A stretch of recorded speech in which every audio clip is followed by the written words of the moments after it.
రామ రామ రామేతి రమే రామే మనోరమే సహస్రనామ తత్తుల్యం రామనామ వరాననే.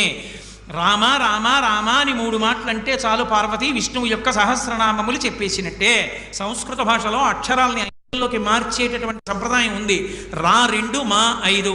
రామ అంటే 2 × 5 × 2 × 5 × 2 × 5.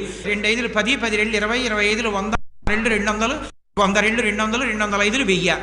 సహస్రనామ తత్తుల్యం రామనామ వరాననే. అందుకని ఒక్క రామనామాన్ని 3 మాటలు పలికితే సహస్రనామ తత్తుల్యం విష్ణు సహస్రనామ స్తోత్రాన్ని చెప్పేసినట్లే. అంత గొప్ప నామము. ఆ నామాన్ని ఎలా పలకచ్చు అని అడిగారు. బిడ్డ పేరు పెట్టి పిలిచిననైనా, ఏదో ఎకసక్కంబనకైన పద్య గద్య గీత భావార్థములనైన కమలనయను పిలువ కలుష హరము. రామనామాన్ని మీరు ఏదో పిల్లాడికి పేరుగా పెట్టుకుని ఒరే రామ ఇలారా రామ ఇలారా అని పిలిచినా సరే పాపహరం.